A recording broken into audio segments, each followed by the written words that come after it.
Hello my pretties, and welcome back to another Chariot series with myself, Critical Rocket. And here we are with the Marauder 5S, the first of two Marauder videos that we have. And let's face it, let's get out of the way first.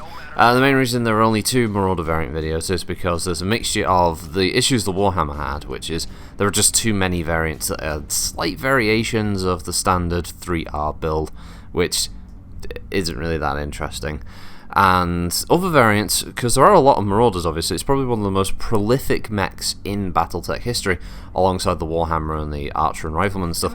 Is a lot of them had things like ECM. That was a big problem. There was a lot of standard Marauder variants that just required ECM, and unfortunately there isn't any ECM equipped Marauders in MechWarrior Online. Now, we're talking about the Marauder 2, would have been pretty golden, but unfortunately in standard Marauder, there's actually a shocking lack of variants of the Marauder in MWO. And funnily enough, one of the ECM equipped variants might have actually been a really good choice for a future edition as a, I don't know, end of year awards thing. But sadly that won't happen. So the 5S is a variant that was actually built by the Draconis Combine, but it has the S designation. I'm not quite sure why. Realistically, this should have been called the 5K.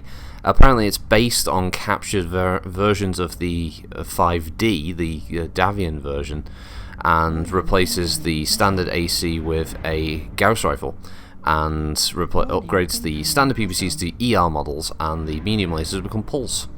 As such, although the mech gains a fair amount of heat from the arm-mounted weapons, the now torso-mounted weapon has zero heat and incredible range.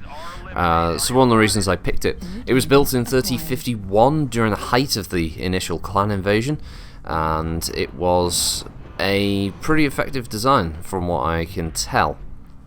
Now, I like it because high-mounted Gauss, there's no reason to dislike it. The Marauders have always been great for high-mounted weaponry like this.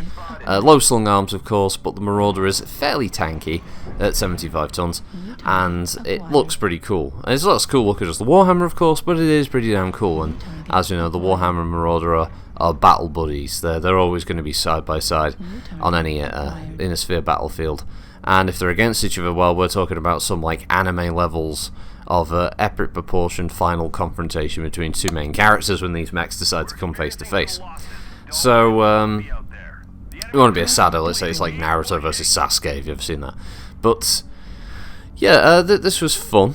One of the things, again, HBG brings this up again, you did probably notice that there was a little shadow cat up on the wall, and it seems to be a common theme I've noticed now over time with HBG of somebody who has ECM. Are they contributing to their team being up on the wall sniping like this? Now obviously the difference here was, well, the last time it was a Mauler, this time it's a shadow cat, and it does have LRMs, but is he being effective for his team? Or would it have been better if his ECM had been there amongst his team, being he's a fast mover and a shadow cat's quite maneuverable, to have helped them in this scenario, for instance, where a couple of assault mechs and a heavy were getting pounded on, whereas, oh, unfortunately I hit that friendly there because low-slung arms who walked in front of me. But, you know, now it's the end of the match, he's on the wall, he's going to get picked apart, there's a big fight going on. Now obviously I have a friendly, as you can see, not far from him, who's also on the wall.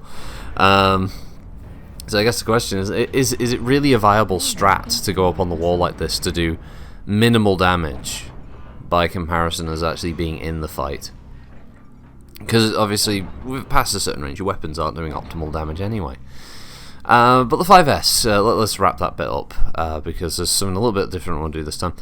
So the 5S is it's fun. I like it. It's straightforward, it's simple, and it's a nice redesign, and it's got some nice grounding background-wise within the history of Battletech. So yeah, I like it. Although it's I wouldn't use the XL engine. I use the Light.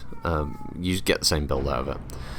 So just to wrap up, it's recruitment time again over at Tor, and if you've been interested in joining a unit that's you know, it's not a unit that's trying to do anything too serious. It's mostly just getting together once a weekend on Sundays for a couple of hours every week just to do some lobby drops, the occasional like quick play or faction play stuff. Check out Tor, www.tor.net. You want to go there, and join. There is a sign-up process, but don't worry, don't let that intimidate you once you get through there. It's a pretty laid-back group. I've been there for years, and you know, so I don't know if that's a good thing or a bad thing for the unit. Anyway, just check it out. I'll put a link at the bottom if you want to join, and you can play MWO with me every week and beat the crap out of me in lobbies. So that'll be fun. Until then, have a good week all. Thanks for watching. I'll see you next time. Bye.